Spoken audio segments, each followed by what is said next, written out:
Welcome to Let's Play Battlefield 1942. On today's episode, the Battle of Gazala. This is another British versus Germans in the North Africa desert map. I believe if you take into account the entire size of the map, it's the largest one in the entire game. However, it doesn't seem that way because all of the flags and therefore all of the action are concentrated in a relatively small percentage of the total map.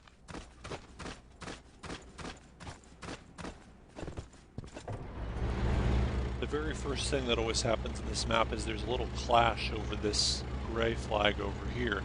It lies between two flags captured but which start out being controlled by different sides. I think the Germans might be slightly closer to it though. Pretty symmetrical anyway. And there's two tanks at each of those flags. So you'll basically have a battle of two tanks versus two tanks right here at the center, at the very beginning of the map. If one side really gets a decisive win, they may be able to push on to the other flag controlled by the enemy in this area, and if they do, and if they win, then they'll be in really good shape. But usually that doesn't happen. Normally you get just a lot of conflict in that center flag.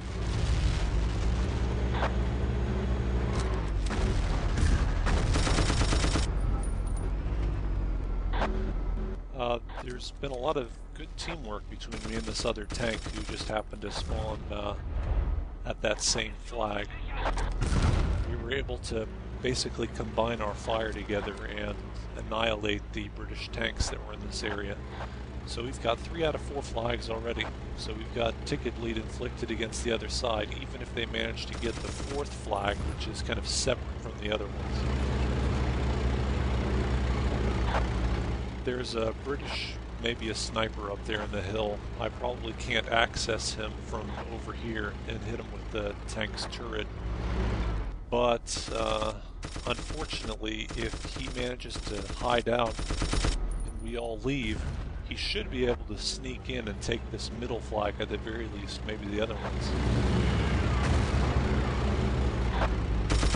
This map, although not quite as severe as El Alamein, is really a plain target practice map. If you want to get good at bombing enemy tanks, you can load up this map on single player or something, take out a plane and see how well you can bomb the enemy tanks. Because there's very, very, very little in the way of anti-aircraft guns. Only the 4th flag, the one that I haven't visited yet, it has 2 anti-aircraft guns, and of course the main bases have them as well. But that row of 3 flags that we've seen already has no defense against aircraft.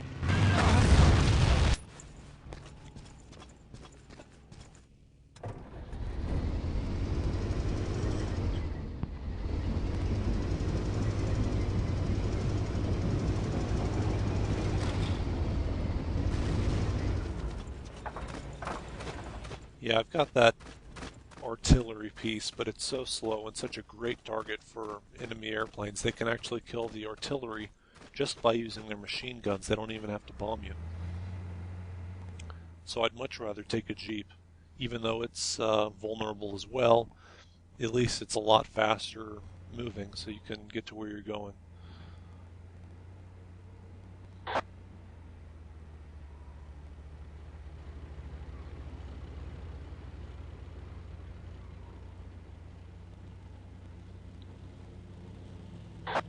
British have been bleeding tickets for quite a while now. They just haven't been able to get over to the area where the 3 flags in a row are.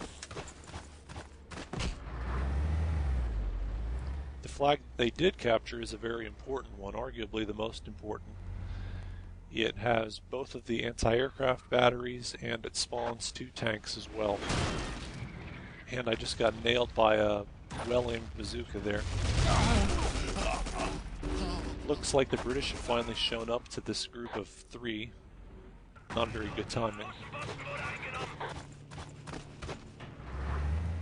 There's one thing on this map which, of course, I have to show no matter what. It's the secret airfield.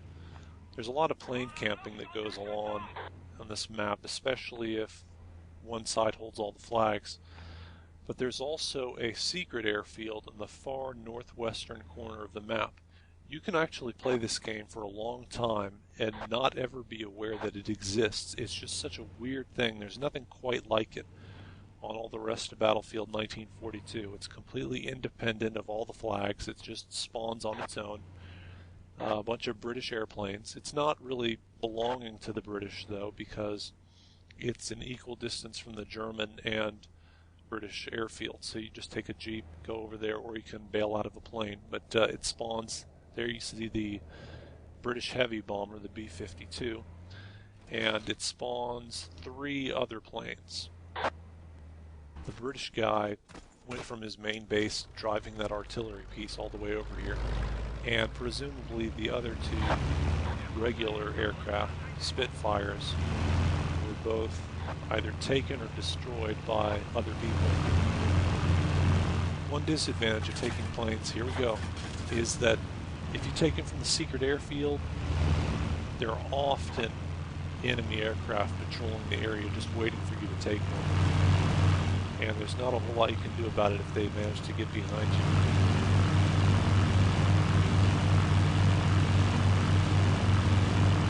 I may manage to get a kill over here at the enemy aircraft before I get killed. No such luck. Well, anyways, on the group of 3, the British did manage to take that one, and they've managed to stop the ticket bleed, but it's still even. I'm going to spawn at the main base here to get a tank because you have an equal distance between this base and that 4th flag I mentioned earlier, between this base and the British main base. So even though the Germans seem to be a lot less inclined to drive a tank all the way over there, it's pretty much the same distance.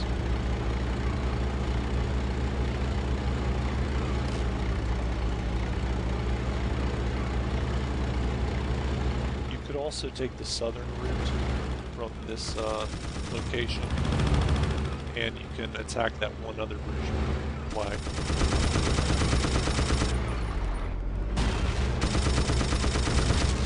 That British guy definitely deserved to die. Allowing yourself to get downed by an enemy tank, you know the tank just wants revenge.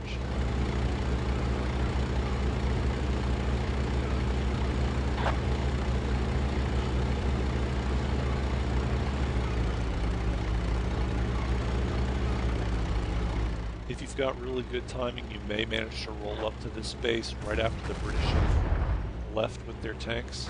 I don't know why this British tank is going this way. He can only do that if he intends to base camp us. There's nothing else going this way.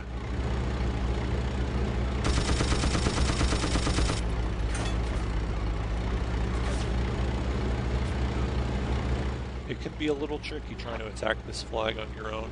A lot of British are going to spawn in here. A lot of different areas they can spawn. They can hide in those houses. They can, if they want to, they can keep this flag neutral for a very long time, just hiding behind the fence in areas where the tank can't really maneuver.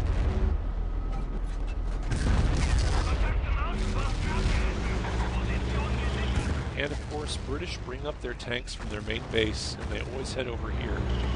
For whatever reason, I guess it just seems like it's not as great a distance.